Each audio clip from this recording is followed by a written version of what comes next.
Hey, we're back. Sorry for the break. We had to download some of that and make space, so you know why we've been talking outside of the camera. Now, what we were talking about is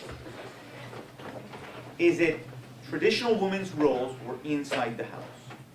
Now, one interesting thing, and I want you to think about this, because you can relate it to other things. During this period of time, women began to get the opportunity of going outside of the household.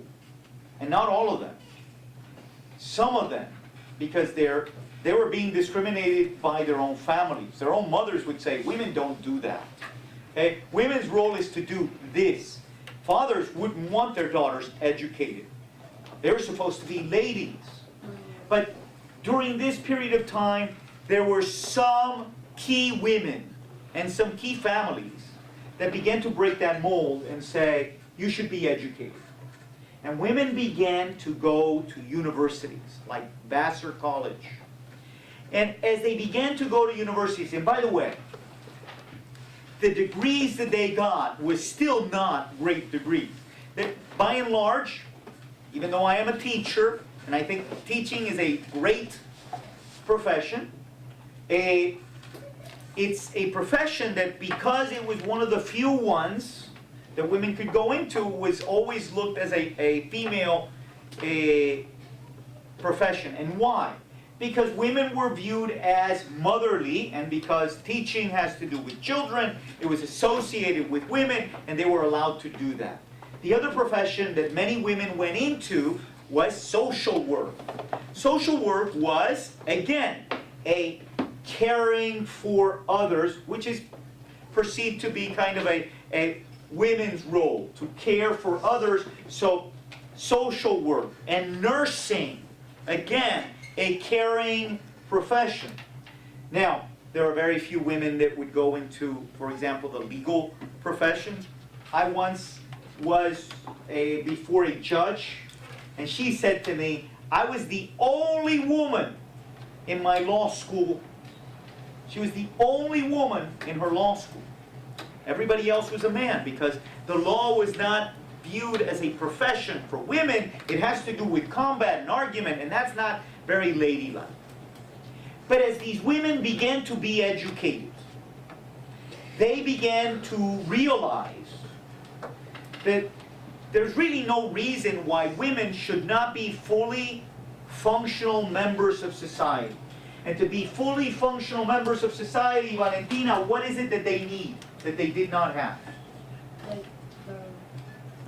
the right to vote. The right to vote. You see, African Americans had gotten the right to vote right after the Civil War. Women still did not have the right to vote. A second problem that women encountered during this period of time. By the way, the right to vote, can anybody tell me what the right to vote is called? The women's movement for the right to vote was called the what movement? Yes, Ms. Rexada. No. No. It was called, listen to this, yes. 13th Amendment. No. The right to vote, put your hands down, now I'm going to tell you. What is it? 19th Okay, we're talking about what the right to vote is called. I'm not looking for an amendment. It's called suffrage. Let me say it again. Shh. Okay. Let me say it again. Because oftentimes when I ask this question, I say, what is suffrage? People say, it has to do with suffering. No. Suffrage, is the right to vote. Women began to realize, as they became educated, that they wanted to be fully functional members of society, and they began a movement, a group of women, and then a group of men, that tried to have states allow them to vote. This was the suffrage movement. And Susan B. Anthony was one of these women. And why do I mention her, even though you probably have never heard her name? Susan B. Anthony, remember the name, was the first woman to appear on any currency, that's money, of the United States. Susan B. Anthony was the first woman to ever appear on any currency of the United States. Can anyone tell me what currency she appeared in? Yes. A dollar. a dollar. Was it a dollar bill? $1 coin. A dollar coin. Oh, yeah. Right. When we shrunk the dollar coin used to be kind of over an inch. It was a big thing. But people didn't use it a lot because vending machines couldn't use it. It was too big and too bulky. Putting it in your pocket or your purse weighed a lot. They shrunk the dollar coin, and someone needed to go on the face of the coin. And the consensus was that Susan B. Anthony would be the person because of how influential she was in getting women the right to vote. So Susan B. Anthony went on the first coin. Since then, we've had other women like Sacagawea. Sacagawea is famous for the Clark expedition. Hey, put your hand down, please. But Susan B. Anthony was a suffragette. She was someone who promoted the right to vote. Okay. But there was another movement that women also wanted to have passed. And that was called the temperance movement. You see, men in particular like to drink a lot. Now, when people drink a lot, apart from getting drunk, two things can happen. Number one, they can get mellow. Okay? And, you know, they get silly and they fall all over each other. But there's some people that when they drink a lot, they get very aggressive. And women were experiencing that aggression at home. Now, nobody could help them. No one could help them.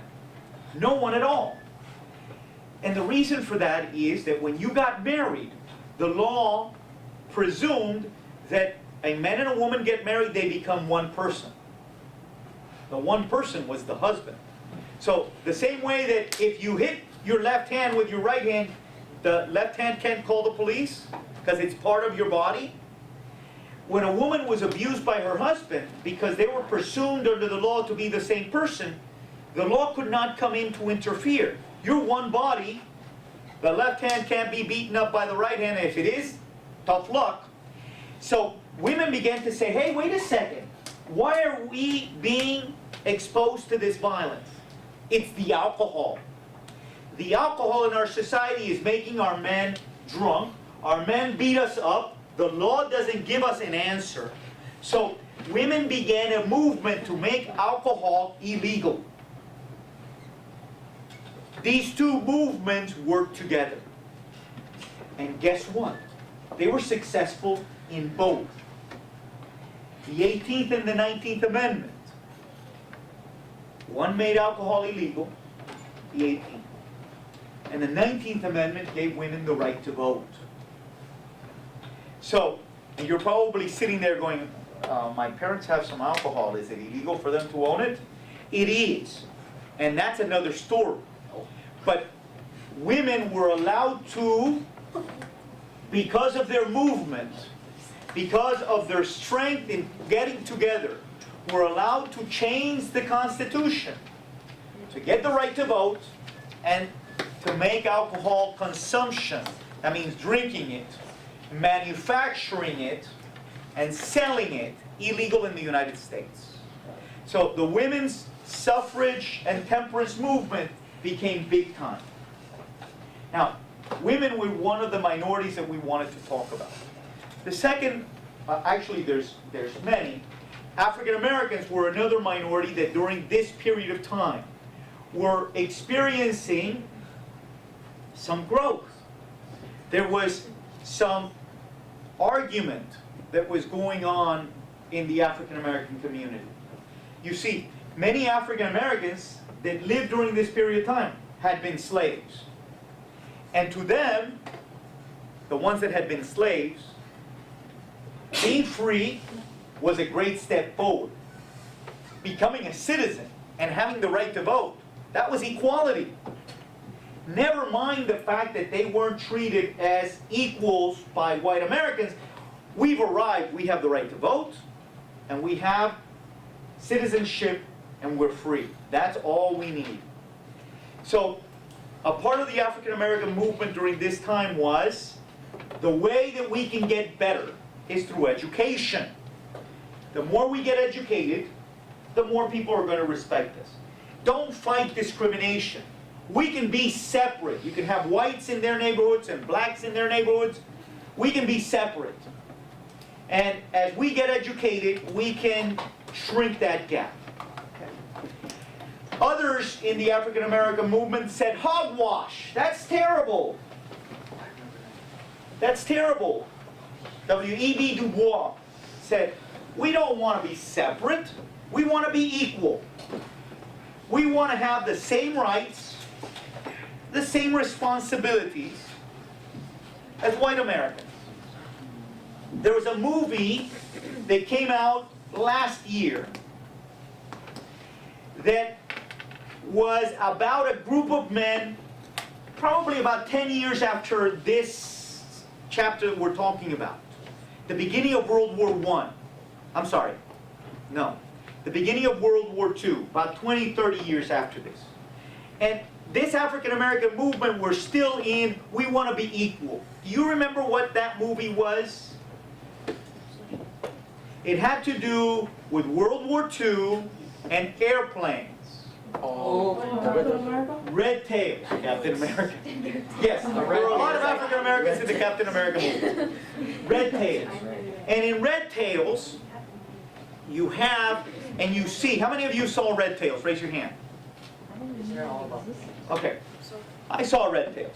But let me tell you very quickly what Red Tails is about. It's about an African American unit. Remember, African Americans are fighting for equal rights. They're getting closer, they're not there. The 60s movement bears that. And they're given a unit to fly. Their unit doesn't do anything extraordinary. They just kind of patrol the skies, they don't get involved, they don't do anything because some generals felt that they weren't smart enough to fly airplanes. And you've got a couple that can fly airplanes, that's tricks, but we're not going to trust them into going into battles, forget that. So at the beginning, that was the point of view in Red Tails. And Red Tails is about a real live fighter group called the Tuskegee Air Group. And the Tuskegee Air Group proved that African Americans could do anything that white Americans could do in the sky, which during that period of time was not conceived. Many of them were rewarded by medals of honors by the military and so on. So this is what we're seeing. We're seeing a conflict in the African American movement between just be educated and hang out, and on the other side, E.B. Du Bois saying, no, we want to be more than just educated. That's why I needed you, Chris, to be sitting down. You got 0.